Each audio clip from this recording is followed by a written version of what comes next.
ಇದನ್ನು ವರನೂ ಕೊಡೋದಿಲ್ಲ, ಅವಕಾಶ ಮಾತ್ರ ಕೊಡ್ತೀನಿ ಅಂತ. ಇದೊಂದು ವರ ಮತ್ತು ಅವಕಾಶ, ಇವೆರಡನ್ನೂ ಕೂಡ ನಾವು ಯಾವ ರೀತಿ ಬಳಸ್ಕೊಳ್ತೀವಿ ಅದರ ಮೇಲೆ ನಮ್ಮ ಪಕ್ಷ ಒಂದು ದೊಡ್ಡ ಶಕ್ತಿ ಸಿಗ್ತದೆ. ಇದನ್ನ ನಾನು ನಿನಗೆ ಬಿಡಿಸಿ ನಿಮಗೆ ಈ ವಿಚಾರವನ್ನು ನಾನು ಗಮನವನ್ನು ಸೆಳೀತೇನೆ. ಈಗ ನಾವು ಕಾರಣಾಂತರದಿಂದ ಕೆಲವು ಕೋರ್ಟ್ಗಳನ್ನ ಆದೇಶದಿಂದ ನಮ್ಮ ಸ್ಥಳೀಯ ಸಂಸ್ಥೆಗಳ ಚುನಾವಣೆಗಳನ್ನು ನಡೆಸಲಿಕ್ಕೆ ಆಗಲಿಲ್ಲ.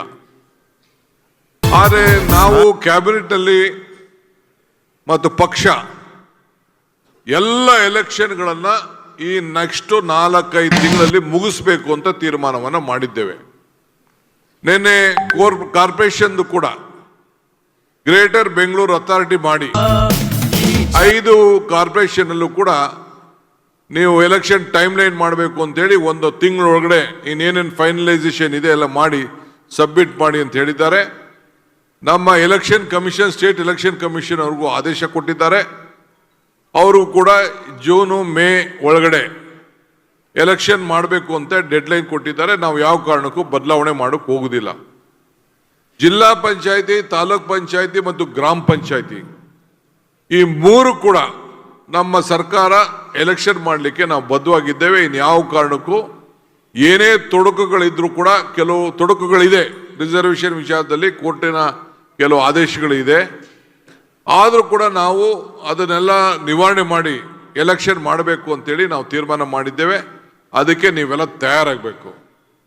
ನಾವು ಮಾಡಿರೋಂಥ ಕೆಲಸ, ಈ ರಾಜ್ಯಕ್ಕೆ ಕೊಟ್ಟಿರೋಂಥ ಕೊಡುಗೆ, ಈ 5 ಗ್ಯಾರಂಟಿ, 140 ಶಾಸಕರನ್ನ ಹೊಂದಿಕೊಂಡು ಇವತ್ತು ಏನು ನಮ್ಮಲ್ಲಿ ಕಾರ್ಯಕರ್ತರು ಏನು 5 ಗ್ಯಾರಂಟಿಗಳನ್ನು ಮಾಡಿ, ಗ್ಯಾರಂಟಿ ಸಮಿತಿ ಮಾಡಿ, ಸ್ಥಳೀಯ ಮಟ್ಟದಲ್ಲಿ ಏನೇನು ನಾಮಿನೇಷನ್ಗಳು ಮಾಡಬೇಕು ಮಾಡಿ, 600 ಜನ state level board of directors nomination ಬಿಟ್ಟು ಮಿಕ್ಕಿದ ಎಲ್ಲ ನಾಮಿನೇಷನ್ಗಳೆಲ್ಲ ಮುಗಿಸಿದ್ದೇವೆ. ಅದು ರೆಡಿ ಆಗಿದೆ. ಕೆಲವು ಕಾರಣದಿಂದ ನಮ್ಮ AICC ಇಂದ ನಾವು ಅವರು ಕೂಡ ಕಳಿಸ್ಕೊಟ್ಟಿದ್ದಾರೆ. ಕೆಲವು ಸ್ಮಾಲ್ ಟೆಕ್ನಿಕಲ್ ಇಶ್ಯೂ ಇಂದ ಅದನ್ನ ಹೋಲ್ಡ್ ಆಗಿದೆ. ಅದು ಬಿಟ್ಟರೆ ಎಲ್ಲರಿಗೂ ಕೂಡ ಬೋರ್ಡು, ಕಾರ್ಪೊರೇಷನ್ನು 2 ವರ್ಷ ಏನು ಟೈಮ್ ಕೊಟ್ಟಿದ್ದು ಆ ಟೈಮ್ ಪ್ರಕಾರ ನಾಮಿನೇಷನ್ ಮಾಡಿ ಹೆಚ್ಚು ಕಮ್ಮಿ 20 ಜನ ಆಫೀಸ್ ಬೇರರ್ಸ್ಗೆ, ಇದಕ್ಕೆ DCC ಪ್ರೆಸಿಡೆಂಟ್ಗಳಿಗೆ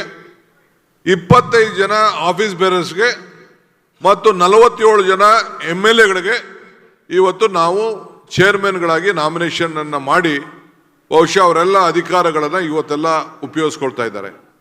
ಇದಲ್ಲದೆ ಸಾಮಾನ್ಯ ಕಾರ್ಯಕರ್ತರಿಗೆ ಚುನಾವಣೆಯಲ್ಲಿ ನಾವು ಯಾರಿಗೆ ಮಾತು ಕೊಟ್ಟಿದ್ದೋ, ಎಲೆಕ್ಷನ್ ಟೈಮಲ್ಲಿ ನಿಮಗೆ ಟಿಕೆಟ್ ಕೊಡಲ್ಲ, ಏನಾದ್ರು ಮಾಡ್ತೀವಿ ಅಂತ ಹೇಳಿದ್ದೋ ಅಂಥವ್ರಿಗೆ ಸುಮಾರು 19 ಜನರಿಗೆ ನಾವು ಚೇರ್ಮನ್ ಮಾಡಿ ಇವತ್ತು ಅಪಾಯಿಂಟ್ಮೆಂಟ್ ಮಾಡಿದ್ದೇವೆ.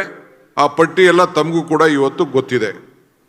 ಈ ಆಂದೋಲನ ಏನಿದೆಯಲ್ಲ, ಇದು ಇಡೀ ಈಗ ಶ್ರೀಮತಿ ಸೋನಿಯಾ ಗಾಂಧಿ ಅವರು ಬಡವರಿಗೆ ಉದ್ಯೋಗವನ್ನು ಕೊಡಬೇಕು, ಈ ಉದ್ಯೋಗ ಖಾತ್ರಿಯನ್ನು ಮಾಡಬೇಕು ಅಂತೇಳಿ ಈ ಹಕ್ಕನ್ನ, ಸಂವಿಧಾನದ ಮುಖಾಂತರ ಹಕ್ಕನ್ನ ಮನಮೋಹನ್ ಸಿಂಗ್ ಅವರ ಸರ್ಕಾರದಲ್ಲಿ ನಮ್ಮೆಲ್ಲರೂ ಕೂಡ ಕೊಟ್ಟಿದ್ರು. ಇದರಿಂದ ಏನು ಅನುಕೂಲ ಆಗ್ತಿತ್ತು ಅಂದರೆ 6,000 ಕೋಟಿ ರೂಪಾಯಿ ವೆಚ್ಚದ ಕೆಲಸಗಳನ್ನು ಪಂಚಾಯಿತಿ